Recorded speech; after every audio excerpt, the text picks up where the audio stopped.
ಅಂತ ಹೇಳ್ಬಿಟ್ಟು ಅಪ್ಪ ಹರಿಹರದಲ್ಲಿ ಇರೋದು, ಆದರೆ ಅವರ ಸ್ವಂತ ಊರು ಗೊಪ್ಪೇನಹಳ್ಳಿ. ಓಕೆ, ಮಗ ಬಂದ್ಬಿಟ್ಟು ಲೆಕ್ಚರರ್ ಆಗಿ ವರ್ಕ್ ಮಾಡ್ತಾ ಇದ್ದಾರೆ. ಓಕೆನಪ್ಪ.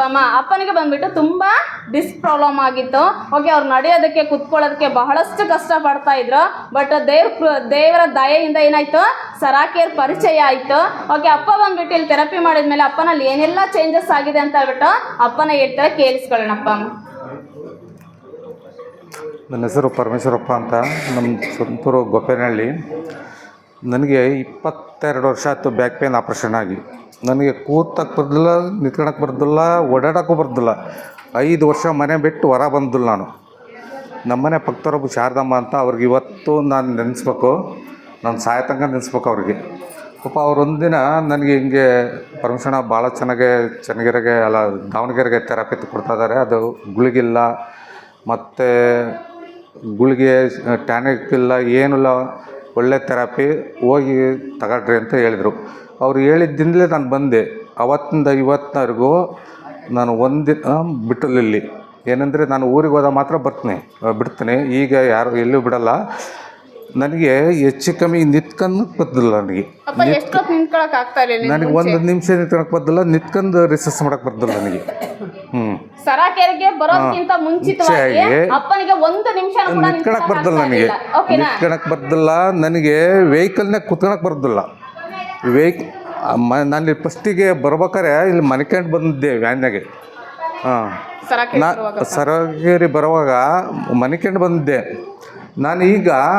ನಾನೆಲ್ಲ ವೆಹಿಕಲ್ ಹೊಡಿತೀನಿ, ಪ್ರತಿಯೊಂದು ವೆಹಿಕಲ್ ಹೊಡಿತೀನಿ ಅಲ್ಲವ. ನನಗೆ ಡಾಕ್ಟ್ರು ನೀನು ವೆಹಿಕಲ್ನಾಗ ಹತ್ತಂಗಿಲ್ಲ ಅಂತ ಹೇಳಿದರು. ನಿನ್ನ ಜೀವನ ಹಿಂಗೆ, ನಿನ್ನ ಸಾಯ ತಕ್ಕಲು ಹಿಂಗೆ ಇರಬೇಕು ಅಂತ ಹೇಳಿದರು. ಈಗ ನಾನು ಯಾವ ವೆಹಿಕಲ್ನಾರ ಹೊಡಿತೀನಿ, ಇಲ್ಲಿಂದ ಎಲ್ಲಿ ತಕ್ಕಲು ಜರ್ನಿ ಮಾಡ್ತಾನೆ. ನಾನು ಈಗ ನೆನೆಸ್ಬೇಕು ಅಂತಂದ್ರೆ ಆ ಶಾರದಮ್ಮನ ನೆನೆಸ್ಬೇಕು. ಅವರು ನನಗೆ ಹೇಳಿದ್ರಲ್ಲ, ಅವ್ರು ಹೇಳಿದ್ದಿನಲೇ ಬಂದು ನಾನು. ಮತ್ತೇನೋ 1 ನಿಮಿಷನೂ ನಾನು ಲೇಟ್ ಮಾಡಲ್ಲ. ಅಲ್ಲೇ ಬಂದು ಇಲ್ಲಿ ಸರಾಕೆರೆ ಬಂದು ಥೆರಪಿ ತಗೊಂಡೆ. ಥೆರಪಿ ತಗೊಂಡಾದ್ಮೇಲೆ ನನಗೆ ದಿನಕ್ಕೂ ನನಗೆ ಎಲ್ಲಾರ ಹೋಗ್ಬೇಕು ಅಂದರೆ ನನ್ನ ಮಗನ ಜೊತೆಗೆ ಬರ್ಬೇಕಾಯ್ತು. ಈಗ ಯಾರೂ ಇಲ್ಲ. ನಾನು ಎಲ್ಲಿಗಾದರೂ ನಾನು ಹೋಗ್ತೀನಿ, ಒಬ್ಬನೇ ಹೋಗ್ತಾ ಇದ್ದೀನಿ. ಎಲ್ಲಿಗಾದರೂ ಹೋಗ್ತೀನಿ, ಮತ್ತು ಎಲ್ಲ ವೆಹಿಕಲ್ ಹೊಡಿತೀನಿ. ಅಪ್ಪ, ನಿಮಗೆ ಅಷ್ಟೆಲ್ಲ ಪ್ರಾಬ್ಲಮ್ಸ್ ಇತ್ತಲ್ವಾ? ಇವಾಗ ಬಂದ್ಬಿಟ್ಟು ನೀವು ಎದ್ದೇಳಕ್ಕೆ ಆಗ್ತಾ ಇಲ್ಲ. 25 ವರ್ಷದಿಂದ ಆ ಥರ ಎಲ್ಲ ಪ್ರಾಬ್ಲಮ್ಸ್ ಫೇಸ್ ಮಾಡ್ತಾ ಇದ್ರಿ. ಓಕೆ, ಇವಾಗ ಸ್ನಾನ ಎಲ್ಲ ಮಗನೇ ಮಾಡಿಸ್ತಾ ಇದ್ದ, ನನ್ನ ಮಗನ ಸ್ನಾನ ಮಾಡ್ತಿದ್ದ, ನನಗೆ ಮಾಡಿಸ್ತಿದ್ದ. ಹೆಂಗೆ ಗೊತ್ತಾ, ನನಗೆ ಕುತ್ಕೊಳಕ್ಕೆ ಬರ್ದಿಲ್ಲ. ಅವನೇ ಡೈಲಿ ನನಗೆ ಸ್ನಾನ ಮಾಡಿಸ್ಬೇಕಾಯ್ತು. ನಮ್ಮ ಮನೆಯವರೆಲ್ಲ ಈಗ 3 ವರ್ಷ ಆಯಿತು, ಹಾರ್ಟ್ ಅಟ್ಯಾಕ್ ಆಯ್ತು, ತೀರ್ಕೊಂಡಾರೆ. ನನ್ನ ಮಗನೇ ಮಾಡ್ತಿದ್ದು. ಇಲ್ಲಿ ಬಂದ ಮೇಲೆ 1 ತಿಂಗಳಿಗೆ ನಾನು ರೆಡಿಯಾಗಿ ಇವತ್ತಿನವರೆಗೂ ನನ್ನ ಮಗನ ಯಾವುದಕ್ಕೂ ನಾನು ಕೇಳಲ್ಲ. ಮತ್ತು ಪ್ರತಿಯೊಂದು ನಾನೀಗ ತೋಟದಾಗ ಕೆಲಸ ಮಾಡಿಸ್ತೀನಿ. ಈಗ ತೋಟದಾಗ ಕೆಲಸ ಮಾಡ್ತೀನಿ, ಕೆಲಸ ಮಾಡಿಸ್ತದೆ ನನಗೆ. ಈಗ ನಾವು ಮೊನ್ನೆ ಡಿವೈಡ್ ಆಗಿದ್ದೀವಿ, ಪ್ರತಿಯೊಂದು ನಾನೇ ಕೆಲಸ ಮಾಡಿಸ್ತೇನೆ.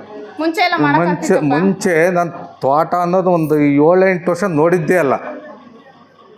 ಈಗ ಪ್ರತಿಯೊಂದು ನಾನೆಲ್ಲ ಮಾಡಿಸ್ತಾ ಇದ್ದೀನಿ. ಅಂದರೆ ಇಲ್ಲಿ ಬಂದ ಮೇಲಾದ್ರೂ ನನಗೇನಾಯ್ತು ಅಂತಂದರೆ, ಪಾಪ ಇವರು ಆಶಾ ಮೇಡಮ್ಮು, ಶ್ವೇತಾ ಮೇಡಮ್ಮು ನನಗೆ ಭಾಳ ಇದನ್ನು ಹೇಳಿದರು. ನೀವು ಅಪ್ಪಾಜಿ ನೀನು ಮ್ಯಾಟ್ ಅದ್ರಲ್ಲಿ ನೀನು ಚೆನ್ನಾಗಾಗ್ತೀರಿ ಅಂತಂದು. ನನಗೆ ಒಂದು ಸ್ವಲ್ಪ ದುಡ್ಡಿನ ಭಾಳ ಕಷ್ಟ ಇತ್ತು. ಆದರೂ ನಾನು ಯಾರ ಹತ್ರನ ಒಂದು 5,000 ದುಡ್ಡು ಇಸ್ಕೊಂಬಂದು ಕಟ್ಟಿದ ಮೇಲೆ ಮತ್ತೆ ಹಣಕ್ಕಾಗಲಿಲ್ಲ ನನಗೆ. ನನ್ನ ಮಗ ಕೇಳಿದೆ, ಅಪ್ಪಾಜಿ ದುಡ್ಡಿಲ್ಲ ಅಂದ.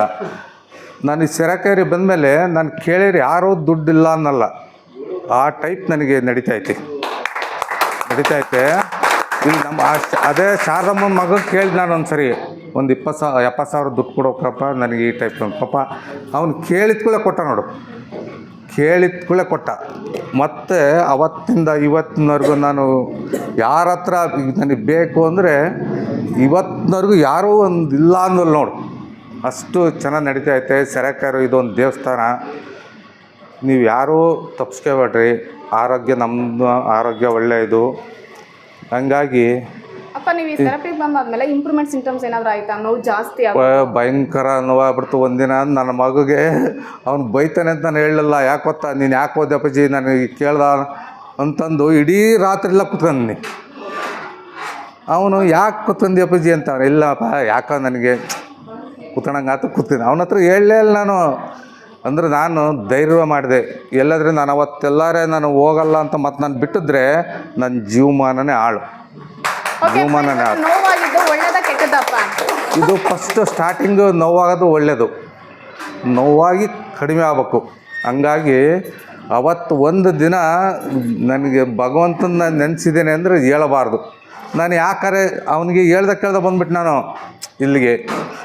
ಆಮೇಲೆ ನಾನು ಅವನ ಹತ್ರ ಹೇಳಿದರೆ ನೀನು ಯಾಕೆ ಹೋಗಿದ್ದೆ ಅಂತ ನನಗೆ ಮತ್ತೆ ನನಗೆ ಇದು ಮಾಡ್ತಾನೆ ಅಂದು ಅವನ ಹತ್ರ ಹೇಳಲ್ಲ. ಇಡೀ ಒಂದಿನ ಕೂತ್ಕೊಂಡು ಮತ್ತು ಅದೇ ಬೆಳಗ್ಗೆನೇ ಬಂದು ನಾನು ಇಲ್ಲಿಗೆ.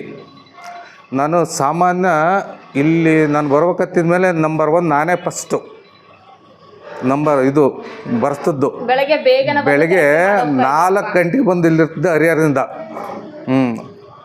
4 ಗಂಟೆಗೆ ಬಂದು ಕಾಯ್ತಿದ್ದೆ. ನಾನೇ ಫಸ್ಟ್ ಬರ್ಸ್ಬೇಕು. ಒಂದು ದಿನ ಎಂಥ ಮಳೆ ಬಂದರೂ ಬಿಡಲಿಲ್ಲ ನಾನು. ಎಂಥ ಇದು ಮಳೆ ಬಂದರೂ ಬಿಡಲಿಲ್ಲ. ಹಂಗೆ ಬಂದು ನನಗೀಗ ಆರೋಗ್ಯ 90% ಚೆನ್ನಾಗಾಯ್ತು. ಇವಾಗ ಬಂದ್ಬಿಟ್ಟು ನೀವು ಹಾಸ್ಪಿಟಲ್ಗೆ ಎಷ್ಟೆಲ್ಲ ಖರ್ಚು ಮಾಡಿದ್ದೀರಪ್ಪ? ನಾನು ಹೇಳಿದರೆ ಹೆಚ್ಚು ಕಡಿಮೆ ಅಂದರೂ ಒಂದು 25-30 ಲಕ್ಷ ಖರ್ಚು ಮಾಡಿದ್ದೀನಿ. ಓಕೆ, 25-30 ಲಕ್ಷ ಮಾಡಿದ್ರು ಕೂಡ ನಿಮ್ಗೆ ಆ ರಿಸಲ್ಟ್ ಸಿಗ್ಲಿಲ್ಲ. ರಿಸಲ್ಟ್ ಸಿಗಲಿಲ್ಲ. ಒಬ್ಬ ಡಾಕ್ಟರ್ ಇದ್ದಾರೆ, ಅವ್ರಿಗೆ ಎಷ್ಟು ಖರ್ಚು ಮಾಡಿದ್ರಿ? ಅವ್ರಿಗೆ 95,000. ನಾನು ನೋಡ್ರಿ ಇದ್ರ ಮೇಲೆ ಮ್ಯಾಟಿ ಮೇಲೆ ಅದ್ರ ಮೇಲೆ ಕುತ್ಕೊಳ್ಳೋದು, ಅದ್ರ ಮೇಲೆ ನಿಂತ್ಕೊಳ್ಳೋದು, ಅದ್ರ ಮೇಲೆ ಮಕ್ಕಳೋದು. ನಾನು ಡೈಲಿ 3 ಸರಿ ಥೆರಪಿ ತಗೊತೀನಿ. ಬೆಳಗ್ಗೆ ರಾತ್ರಿ 2 ಸರಿ ತಗೊತೀನಿ. ಮತ್ತು ಬೆಳಗ್ಗೆ 6 ಗಂಟೆಗೆ ಒಂದು ಸರಿ ತಗೊತೀನಿ. ನಾನು ಹೋದ್ರು ಅದ್ರ ಮೇಲೆ, ಇದ್ದರೂ ಅದ್ರ ಮೇಲೆ, ಹೋಗ್ಬೇಕಾದ್ರೂ ಅದ್ರ ಮೇಲೆ ಹೋಗ್ತೀನಿ. ನಾನು ಇವತ್ತಿನವರೆಗೂ ಬೆಡ್ ಮೇಲೆ ಅದು ತಗೊಂಡ್ಮೇಲೆ ಬೆಡ್ಡು ಅನ್ನೋ ನಾನು ಹೋಗಿ